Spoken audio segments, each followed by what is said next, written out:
자, 이제 85강 강의로 들어가도록 하겠습니다. 이번엔 계속 저번 강의에 이어서 상가 건물 임대차 보호법인데요.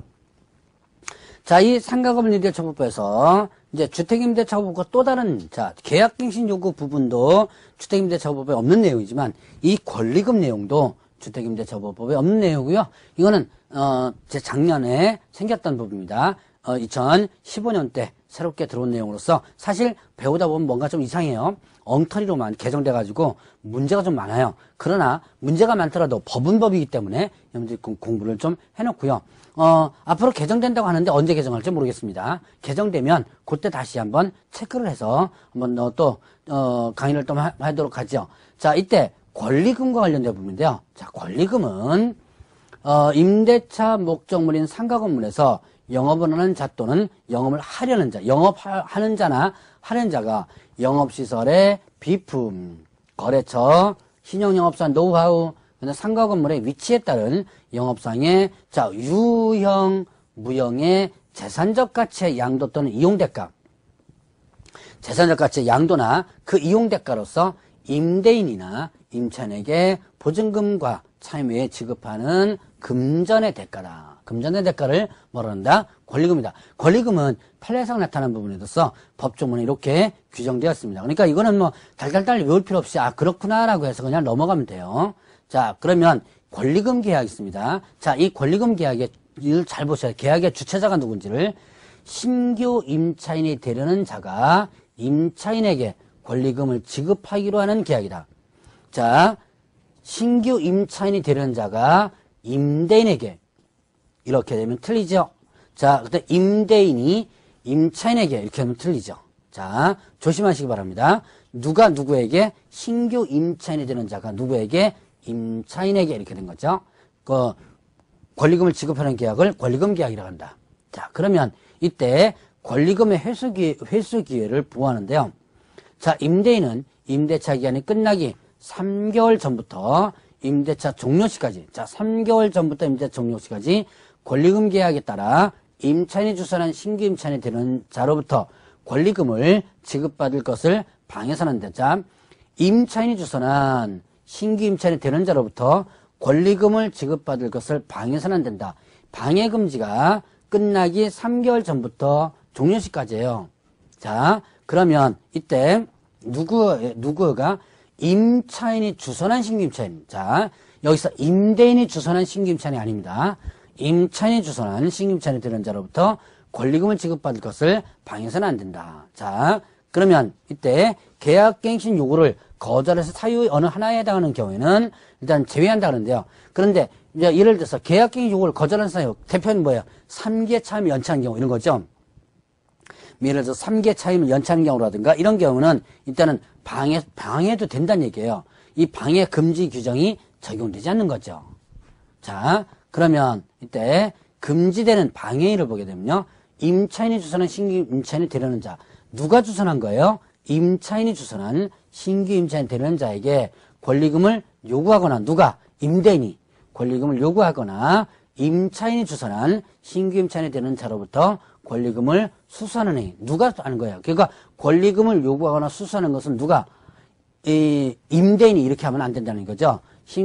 임차인이 주선한 신규 임차인이 되려는 자로부터. 자, 그리고 임차인이 주선한 신규 임차인이 되려는 자로 하여금 임차인에게 권리금을 지급하지 못하게 하는 해. 자, 임차인이 주선한 자. 여기에는 임대인이 주선이 아니에요. 임차인이 주선한 신규 임차인이 되려는 자는 자로 하여금, 자, 이게 임차인이 주선한 신규 임차인 자에게 얘한테 권리금 주지 마. 이렇게 요구하는 거죠. 그렇게 해서는 안 된다라는 부분이에요.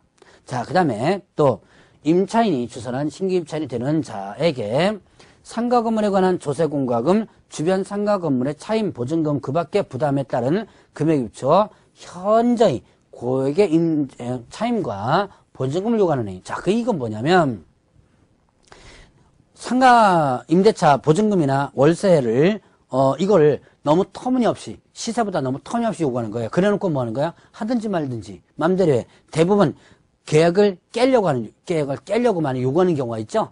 계약을 깨려고 요구할 때 이렇게 터무니없이 요구하는 경우가 많아요. 자, 이렇게 해서는 안 된다라고 하는 부분이죠. 자, 그 다음에 또 그 밖에 정당한 사유 없이 임대인이 임차인이 주선한 신규 임차인 되는 자와 임대차 계약을 체결을 거절하니 정당한 사유 없이 임대차 계약을 거절해서는 안 된다는 얘기예요. 정당한 사유 없이. 자, 이렇게 금지되는 행위, 결국 금지되는 행위는 결국 누구에게는 누가요? 자, 임대인이 임차인이 주선, 자, 임대인이 주선은 아니에요. 임차인이 주선의 신규 임차인에게 뭐 보증금을 받거나 요구하거나 또 권리금 지급하지 못하게 하거나 아니면 또 터무니없이 보증금이나 월세를 요구하거나 그 외에도 임대차 계약을 거절하거나 이렇게 하면 안 된다는 얘기죠. 자, 그러면 이때 이제 임대차 계약 체결을 거절하지 못한다 그러는데요. 거절할 수 있는 예외적인 규정이 있습니다. 자, 임대차 계약의 체결을 거절할 수 있는 경우는 어떤 경우냐? 임차인이 주선한 신규 임차인 되려는 자가 보증금 또는 차임을 지급할 자력이 없는 경우. 참 이 문장을 보면요. 엉터리로 개정됐다는 이 엉터리로 만들었다는 것이 상당히 많이 보이는데 여러분들도 이해가 잘 안 되는 경우가 있을 거예요. 이거는 국회에서 법을 만들 때 적어도 이 법을 만드는 사람이 상가임대차를 한 번이라도 좀 임차인이거나 임대인으로서 한 번이라도 좀 해본 사람이 하나도 없는 것 같아요. 그래서 자, 이런 보면 좀 이게 이해가 안 되는 경우가 좀 많습니다. 임차인이 주선한 신규 임차인 되는 자가 보증금 또는 차임을 지급할 자력이 없는 경우 실제로 어떻게 알아요, 이걸? 들어오는 사람이 자력이 있는지 없는지 실제로 모르거든요.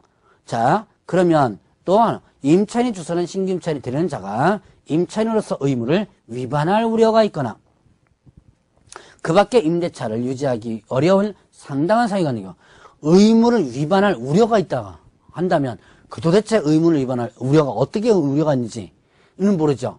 자, 아주 자의적인 해석이 나올 수 있는 그런 부분입니다. 어쨌든 거절 사유가 이런 부분이 있으니까 여러분들 이제 알아두고 넘어가셔야 돼요. 자, 그 외에도 임대차 목적물인 상가 건물을 자, 1년 6개월 이상 자, 숫자 기억해 놓으셔야 돼요. 1년 6개월 이상 영리 목적으로 사용하지 아니한 경우. 예를 들어서 1년 6개월 이상 예를 들어서 교회에 뭐 기부한다든가 그런 거죠. 자, 임대인이 선택한 신규